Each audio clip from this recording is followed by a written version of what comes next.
और अब बच्चों हम करेंगे न्यूमेरिकल नंबर 2.25 यानी कि न्यूमेरिकल नंबर 25। सर्किट आपके सामने बना हुआ है। इस सर्किट में आपके टोटल 4 कैपेसिटर्स जुड़े हुए हैं और 300 वोल्ट सप्लाई से इसको जुड़ा हुआ है, प्लस माइनस जिसमें शो किए हुए हैं। Determine the charge end voltage across each capacitor. आपको हर एक कैपेसिटर पर चार्ज और उसका वोल्टेज कैलकुलेट करके बताना है। तो सबसे पहले बच्चों आप ये ट्राई करो समझने की कि क्या आप इसका नेट कैपेसिटेंस निकाल सकते हैं। तो नेट कैपेसिटेंस निकालने के लिए इस सर्किट को किस तरीके से मॉडिफाई कर सकते हैं। देखो बच्चों, ये जो टर्मिनल यहाँ पर है, मैंने इस टर्मिनल को यहाँ से पकड़ लिया है हाथ से ऐसे, और इसको ऐसे इधर खोल दिया है। तो अगर मैं इस टर्मिनल को इधर खोल दूंगा तो जरा देखना एक बार क्या बनेगा। Locate here please. तो टर्मिनल को खोलते इस टर्मिनल की पोजीशन कुछ इस तरीके से आ जाएगी। मैंने इसको पकड़ के इधर से खोल दिया है, तो ये टर्मिनल कुछ इस पोजीशन में बन जाएगा। यही टर्मिनल देखिए यहाँ से यहाँ आ गया है और ये कैपेसिटर हो गया आपका 100 पीएफ का, और यहाँ नेगेटिव टर्मिनल है, इसको अब यहाँ से हटा देते हैं और ये आपका पॉजिटिव टर्मिनल है और दोनों के बीच का पोटेंशियल डिफरेंस 300 वोल्ट है स्टूडेंट्स। और अब आप देखें ध्यान से, इनमें से ये जो दो कैपेसिटर है 200 and 200, these two capacitors are connected in series. और आपको पता है कि सीरीज में अगर दो कैपेसिटर इक्वल होते हैं तो उनका नेट निकालने के लिए आप एक कैपेसिटर का हाफ कर देते हैं। तो 200 और 200 का इक्वलेंट होगा 100। तो हम इन दोनों को यहाँ से हटा करके इनकी जगह खाली एक कैपेसिटर जोड़ सकते हैं जिसकी वैल्यू 100 पीएफ होगी। ये तो आपका ऊपर वाला कैपेसिटर है और ये नीचे वाला जो कैपेसिटर है ये भी आपका 100 पीएफ का हुआ। 200 और 200 का रिजल्टेंट 100 पीएफ, और ये आपका पॉजिटिव टर्मिनल, नेगेटिव टर्मिनल, और ये 100 पीएफ। अगेन स्टूडेंट, अगर आपको नेक्स्ट चाहिए तो नेक्स्ट देखिए, दोनों कैपेसिटर पैरेलल में जुड़े हुए हैं और आपको पैरेलल में जोड़ने का तरीका पता है, 100 और 100 200। तो इसका नेक्स्ट डायग्राम आपका ये हो सकता है कि 100 पीएफ होगा और इसके साथ एक कैपेसिटर यहाँ पर ये 200 पिको फैरड का होगा, और ये इधर आपका पॉजिटिव एंड और ये आपका नेगेटिव है। Now students, 100 and 200 are connected in series. तो अगर ये दोनों सीरीज में जुड़े हैं तो इनका जो नेट कैपेसिटेंस होता है उसको आपको पता है कि प्रोडक्ट बाय सम। तो 100 इंटू 200 का प्रोडक्ट हो गया और डिवाइडेड बाय दोनों का सम अगर आपने किया इट बिकम्स 300, और 100 थ्री जा ये हो गया आपका। तो आंसर आपका निकल के आया 200/3 picofarad is the resultant. 200/3 picofarad is the resultant. तो it is the net. Now students, अगर इनका रिजल्टेंट कैपेसिटेंस या नेट कैपेसिटेंस 200/3 है और ये 300 वोल्ट की सप्लाई से जुड़े हुए हैं, तो आप चार्ज कैलकुलेट कर सकते हैं। और then charge Q is equal to CV होता है। तो आप C की जगह लिखिए 200/3 पिको कूलम, और आपका पोटेंशियल जो डिफरेंस है वो 300 वोल्ट। और आप जब इसको सॉल्व करेंगे बच्चों, तो सोल्व करके इसका मल्टीप्लिकेशन आप निकाल लीजिए। सिंपल सिंपल 3 से ये कैंसिल कर दीजिए, ये 100 आ गया, और ये 2 इंटू 10⁴, 1 जो 1 2 3 4, और इंटू पिको कूलम। आप सिंपल सिंपल चलो इसको पिको कूलम में ही ऐसा लिख दीजिए। ये चार्ज Q होगा जो सेल के द्वारा फ्लो होगा। अब अलग अलग कैपेसिटर्स का पोटेंशियल डिफरेंस या उसका चार्ज कैलकुलेट करने के लिए बच्चों हमें दोबारा से एक बार फिर सर्किट के पास जाना होगा, और सर्किट में मैंने कैपेसिटेंस के नाम यहाँ पर लिख दिए हैं। तो अब यहाँ से देखें, ये जो पॉजिटिव टर्मिनल है, अगर इस पॉजिटिव वाले टर्मिनल से Q चार्ज इस कैपेसिटर के अंदर एंटर करता है, तो Q में से यहाँ पर चला जाता है Q1, और बाकी जो चार्ज बचा वो आपका चला जाता है Q2, और फिर से Q1 फ्लो होकर यहाँ आता है, Q2 यहाँ फ्लो होकर आता है, तो फिर से यहाँ पर आपका चार्ज बन जाता है Q4। तो Q4 यानी कि Q चार्ज आपका बन जाए। तो सबसे पहले आप C4 के लिए कैलकुलेट कर लीजिए बच्चों। तो C4 कैपेसिटर को जब आप देखोगे, C4 कैपेसिटर में आपका कैपेसिटेंस का भी हमें पता है, चार्ज का भी हमें पता है। तो C4 कैपेसिटर की पोटेंशियल को मैं V4 के द्वारा डिनोट कर रहा हूँ। तो देखो सिंपल बच्चों, V4 is equal to charge इसके अंदर Q है और इसका कैपेसिटेंस C4 है। चार्ज Q की वैल्यू आपने निकाली है नीचे 2 इंटू 10⁴ डिवाइडेड बाई इसका कैपेसिटेंस आपका 100 पिको फैरड है और ये चार्ज आपका पिको कूलम है। तो ये दो पावर आपकी कैंसिल हो जाएगी, यानी ये बचेगा हमारे पास 200 वोल्ट। मीन्स इसका जो पोटेंशियल डिफरेंस है वो आपका 200 वोल्ट है। अब हमारा क्वेश्चन बड़ा आसान हो गया है। टोटल पोटेंशियल डिफरेंस इनके बीच का 300 है। 300 में से यहाँ पर पोटेंशियल डिफरेंस 200 हो चुका है, तो यहाँ पर जो पोटेंशियल डिफरेंस है वो 100 वोल्ट है। फिर से देखिए 200 और 300 टोटल है, तो इन दो पॉइंट्स के बीच का पोटेंशियल डिफरेंस 100 वोल्ट है। तो 100 पीएफ का भी पोटेंशियल डिफरेंस 100 वोल्ट है, और ये जो आपके दो कैपेसिटर बने हैं दोनों को भी हम कुल मिला के 100 वोल्ट कह सकते हैं, इनका भी आपका 100 वोल्ट है। तो अब हम बात करते हैं C1 के लिए। तो C1 कैपेसिटर के लिए देखिए बच्चों, इसका C1 के लिए V1 जो पोटेंशियल है, थोड़ा सा इधर दिखा देता हूँ, V1 जो पोटेंशियल है वो 100 वोल्ट है और इसका जो कैपेसिटेंस है वो आपका 100 पीएफ है। तो अब आप इससे इसका Q निकाल सकते हैं। तो Q1 is equal to C1 V1, एक सेकेंड, C1 की वैल्यू आपकी 100 पीएफ है और V1 की वैल्यू 100 है, और ये दोनों मिलकर के बन गए 10⁴ पिको कूलम। ये चार्ज आपका ऊपर वाले C1 कैपेसिटर में फ्लो होगा। और नीचे वाले कैपेसिटर के लिए अगर हम बात करते हैं C2 के लिए या C3 के लिए या फिर C डैश के लिए कर लीजिए, इनका जो रिजल्टेंट है C डैश है। मैं अभी आपको डायग्राम दिखा देता हूँ। तो C डैश का पोटेंशियल डिफरेंस V डैश कितना है, 100 वोल्ट है। उसका जो कैपेसिटेंस है C dash is equal to वो 100 पिको कूलम है, पिको फैरड है। और अब आप उसका अगर Q डैश कैलकुलेट करते हैं बच्चों, ये लीजिए, तो Q dash is equal to C dash into V dash. अब C डैश की वैल्यू यहाँ पर 100 पिको फैरड है और V डैश की वैल्यू यहाँ पर 100 है, तो मीन्स ये भी आपका 10⁴ पिको कूलम। अब बच्चों हमारे पास सभी चार्ज पता चल गए हैं। एक बार अपने डायग्राम को देख लो। जब मैंने C1 के लिए सॉल्व किया तो C1 के लिए आपका सॉल्यूशन आप पीछे जाके देख सकते हैं। C1 में चार्ज है यहाँ पर Q1 is equal to 10⁴ pico coulomb, और नीचे जो Q डैश है, Q डैश इन दोनों का रिजल्टेंट है, उसमें चार्ज है आपका 10⁴। तो सिंपल ही बात हुई कि 10⁴ ही इन दोनों के अंदर है। तो अब सारे कैपेसिटर्स का पोटेंशियल और सारे कैपेसिटर्स का चार्ज आपने कैलकुलेट कर दिया है, तो आपका क्वेश्चन अब सोल्व हो गया है। Now students question number 26, 2.26.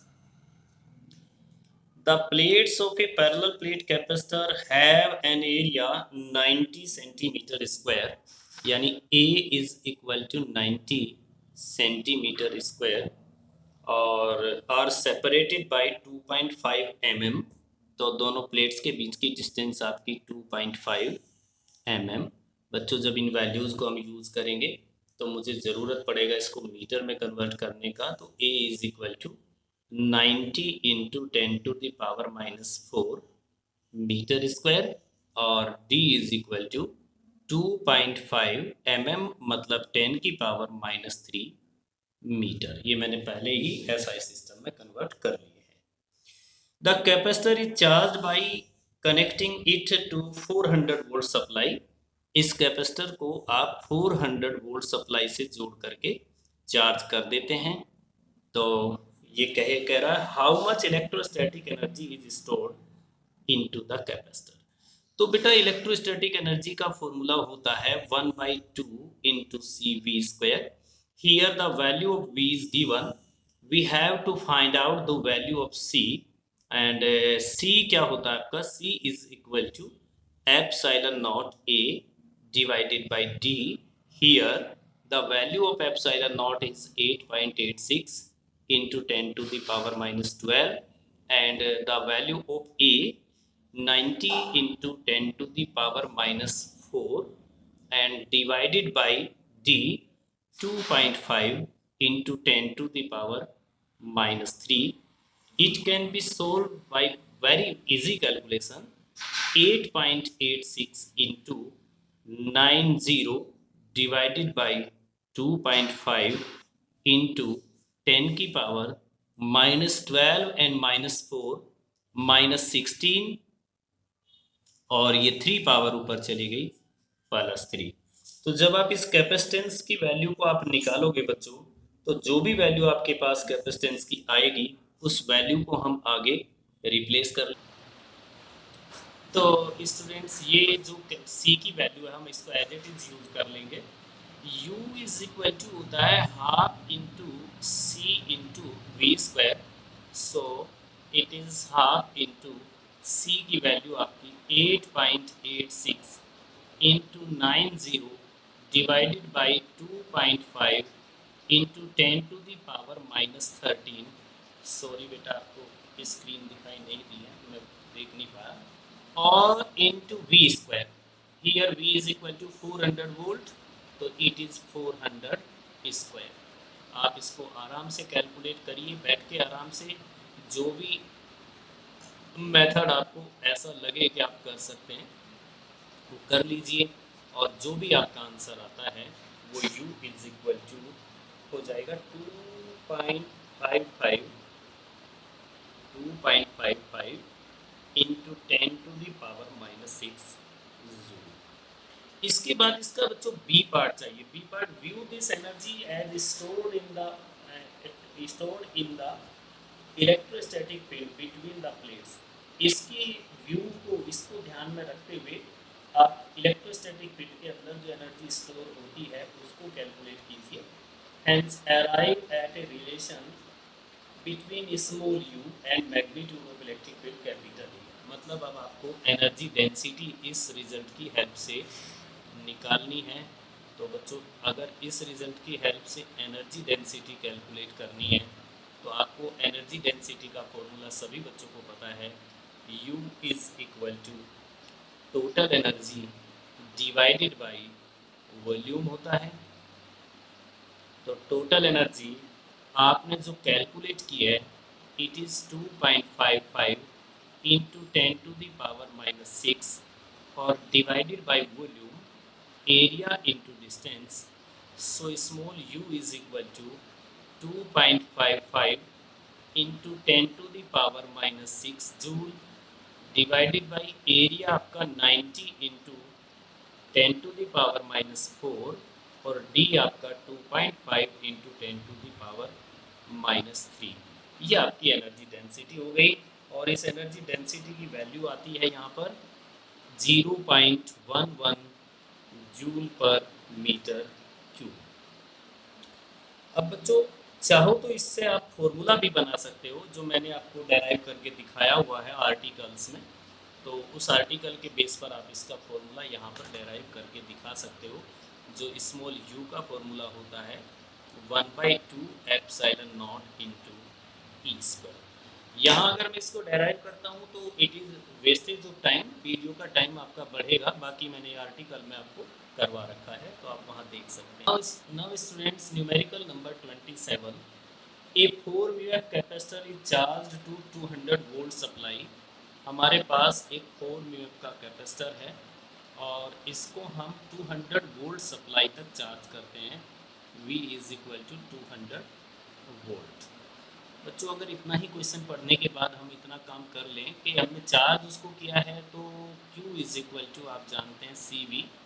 तो C को हम लिख देते हैं 4 म्यू एफ और V को हम लिख देते हैं 200. तो ये हो गया आपका 2 4 8 मतलब 800 माइक्रो कूलम चार्ज उस पर कलेक्ट आपने कर दिया है. It is then disconnected from the supply. तो मैंने connected with the supply and disconnected with the supply को आपके साथ बहुत अच्छी तरीके से डिस्कस किया था. अगर हम सप्लाई से डिसकनेक्ट कर देते हैं तो देन Q जो होता है Q रिमेन्स कांस्टेंट, क्योंकि इसको फॉलो होने के लिए कोई जगह कोई सर्किट नहीं मिलती है. तो अब जो हम लेटर केस पर बात करेंगे तो उसमें भी Q इतना ही रहना है 800 म्यू सी.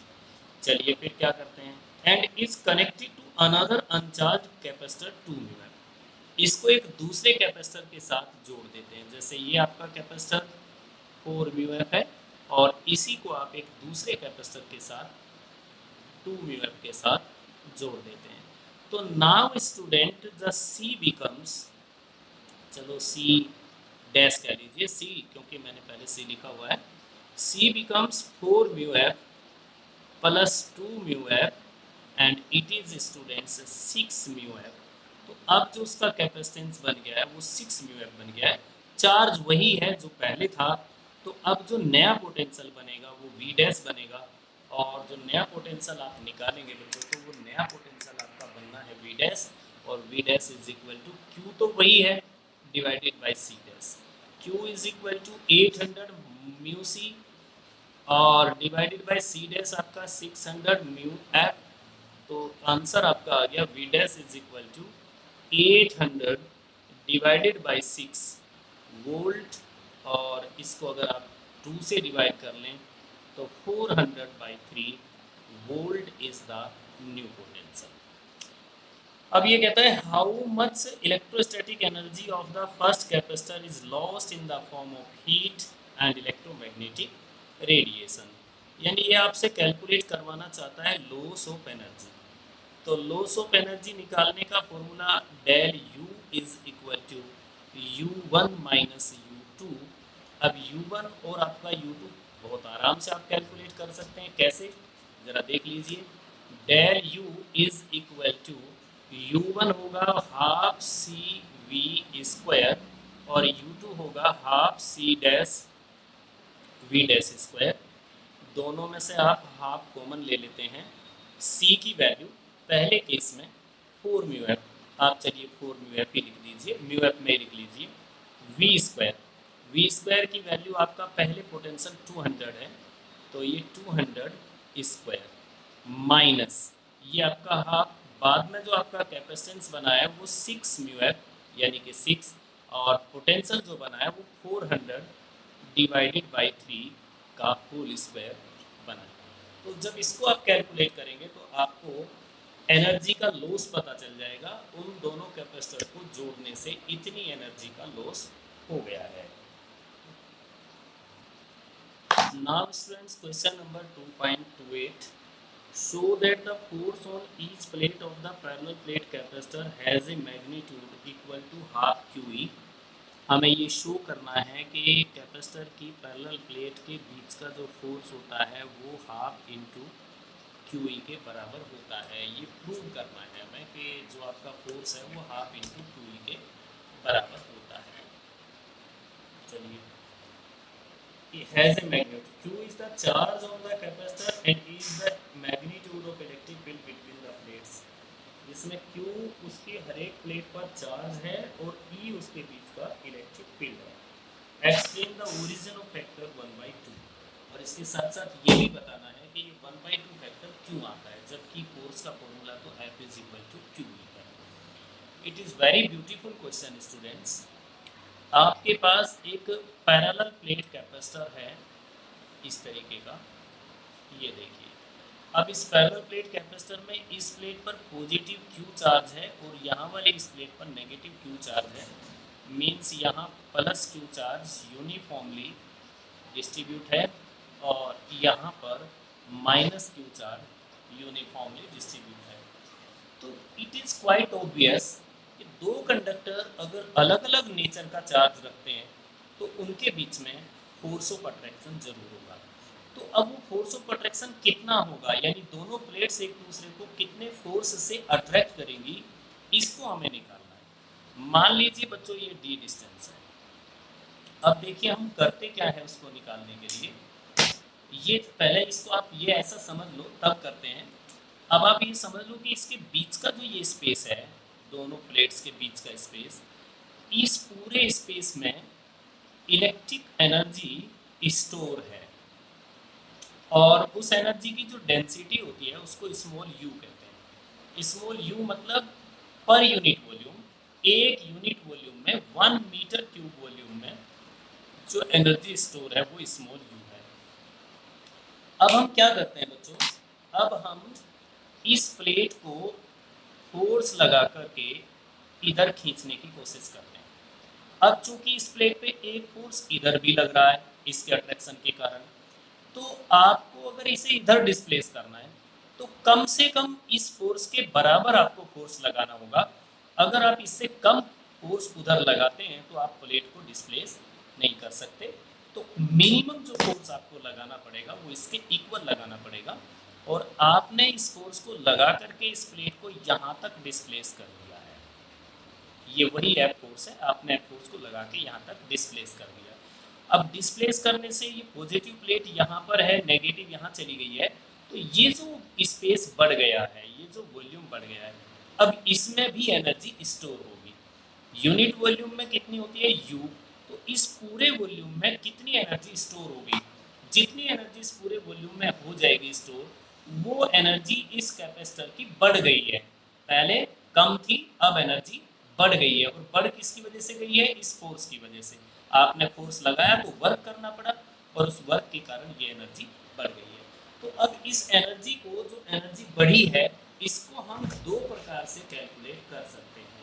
एक तो हम एनर्जी के बेस पर इसको कैलकुलेट कर सकते हैं, और एक हम वर्क डन, जो आप जानते हैं वर्क डन, वो वर्क डन के बेस पर भी हम इसको कैलकुलेट कर सकते हैं।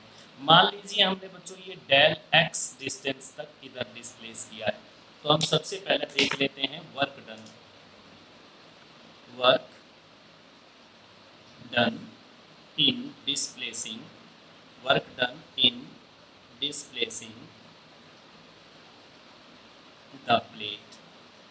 जो प्लेट है उसको डिस्प्लेस करने में जो वर्क डन हुआ, W इज इक्वल टू, ऐसा कुछ करते हैं कि डायग्राम और कैलकुलेशन दोनों दिखती रहे। W is equal to F into del x, यानी कि फोर्स इंटू डिस्प्लेसमेंट। आपने फोर्स लगाया है F और डिस्प्लेसमेंट आपका एक्स हुआ है। अब दिस वर्क डन, जो ये वर्क डन आपने किया है, this work done increase the energy, यही वर्क डन एनर्जी को बढ़ाता है। तो एनर्जी कितनी बढ़ी, एनर्जी में जो बढ़ोतरी आपकी हुई, इसको डेल यू कह सकते हैं। वो क्या होता है, यूनिट वॉल्यूम की एनर्जी तो यू, और वॉल्यूम कितना है, इस पूरे जो बढ़ने वाला वॉल्यूम है, इंक्रीज होने वाला जो वॉल्यूम है रेड कलर का, एरिया इंटू डेल एक्स। ये इक्वेशन नंबर। तो बच्चों ये W is equal to del U होना चाहिए, क्योंकि जितना वर्क आप करोगे उसकी एनर्जी भी उतनी ही बढ़ेगी। तो आप दोनों को बराबर लिख दीजिए, W is equal to del U. और अब आप रिजल्ट की तरफ पहुंच रहे हैं बच्चों। F इंटू डेल एक्स, ये W की वैल्यू है, इज इक्वल टू U, जो एनर्जी डेंसिटी होती है वो half into epsilon naught into E square, जो इससे पिछले न्यूमेरिकल में भी आप बात कर चुके हैं, और इंटू ए इंटू डेल एक्स। अब देखो डेल एक्स से डेल एक्स कैंसिल, तो एफ आपका कैलकुलेट हो गया है half into epsilon naught into E square into A. अब देखिए फॉर्मूला तो आ गया, लेकिन मुझे फॉर्मूला बनाना था क्यू ई, तो मुझे यहाँ किसी ना किसी प्रकार से क्यू लाना होगा, जिससे कि मैं अपने फॉर्मूले को उसी फॉर्म में लाके रख सकूँ। तो स्टूडेंट इसको ऐसा लिख देते हैं 1/2 इंटू एप्सिलॉन नॉट इंटू, ये जो ई है इसको आप ऐसा लिख लें ई इंटू ए, क्योंकि एक ई की मुझे ज़रूरत है, मुझे ई स्क्वायर की ज़रूरत नहीं है। तो मुझे एक ई को एलिमिनेट करना पड़ेगा, और इस ई को एलिमिनेट मैंने किया, ये सिग्मा अपॉन एप्सिलॉन नॉट होता है। तो मैंने इसको सिग्मा अपॉन एप्सिलॉन नॉट लिखा, लेकिन इसको मुझे एलिमिनेट नहीं करना है, तो इसको ई ए।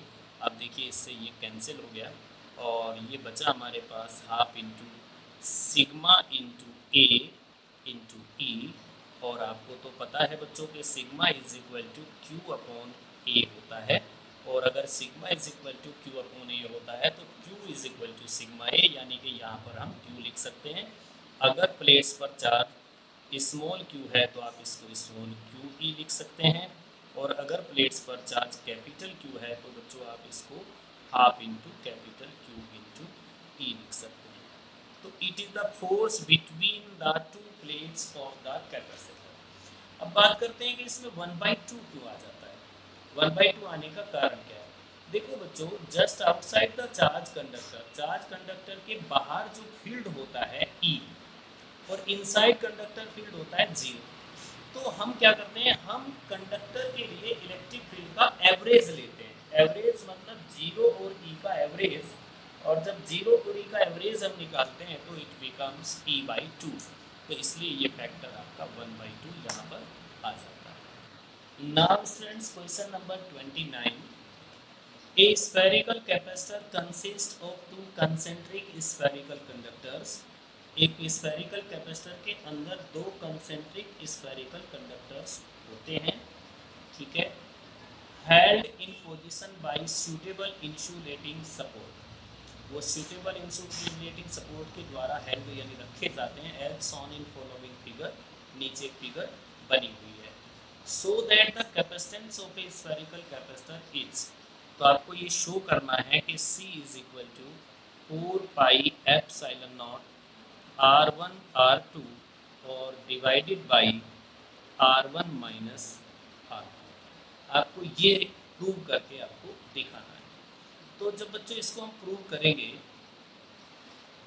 तो उसके लिए मैंने आर्टिकल आपको करवाया था स्फेरिकल कैपेसिटर वाला, तो एज इट इज़ वही आर्टिकल आपको यहाँ सोल्व करना है। लेकिन क्योंकि न्यूमेरिकल के बीच में क्वेश्चन आया है तो इसलिए मैं आपको सॉल्यूशन दे देता हूँ। स्टूडेंट्स, ये मैंने स्फेरिकल कैपेसिटर का एक डायग्राम आपको बना दिया है। इसमें एक इनर स्फीयर होता है जिसकी रेडियस R2 है, एक आउटर स्फीयर है जिसकी रेडियस R1 है। आउटर स्फीयर को जब हम Q चार्ज देते हैं तो वो Q चार्ज इसकी इनर सरफेस पर यूनिफॉर्मली डिस्ट्रीब्यूट हो जाता है। इसके इंडक्शन के कारण अंदर वाले स्फीयर की आउटर सरफेस पर इतना ही चार्ज इंड्यूस हो जाता है। दोनों स्फीयर्स के बीच का जो स्पेस होता है, इसमें एक इलेक्ट्रिक फील्ड एग्जिस्ट करता है जिसकी पॉजिटिव प्लेट से नेगेटिव प्लेट की ओर डायरेक्शन होती है। तो यहाँ हमें इस सिस्टम का कैपेसिटेंस निकालना है। तो बच्चों यहाँ आप सबसे पहले निकालिए V आउटर स्फीयर के लिए। आउटर स्फीयर का V कितना है, तो वो हो गया आपका 1/4πε0 capital Q divided by outer sphere की रेडियस आपकी R1 है। इसी तरीके से आप V इनर निकालिए। इनर स्फीयर का कितना आपका कैपेसिटेंस है, 1/4πε0 इंटू माइनस Q, क्योंकि इसके ऊपर चार्ज आपका माइनस है, और डिवाइडेड बाई आपका R। तो यहाँ पर जो नेट पोटेंशियल बनेगा बच्चों, नेट पोटेंशियल दोनों पोटेंशियल का डिफरेंस हम निकालेंगे तो पोटेंशियल में डिफरेंस आ जाएगा। तो हम ये कह सकते हैं कि यहाँ पोटेंशियल डिफरेंस कितना बना, पोटेंशियल डिफरेंस, तो पोटेंशियल डिफरेंस को अगर मैं V कह रहा हूँ तो V is equal to V outer minus V inner, V outer minus V inner. अब देखो V is equal to V outer आपको गिवन है 1/4πε0 into capital Q by R1 minus of minus 1/4πε0 और ये Q बाई R2 विद नेगेटिव साइन। तो अब ये नेगेटिव नेगेटिव तो आपका पॉजिटिव हो गया। तो अगर आपका ये पॉजिटिव हो जाएगा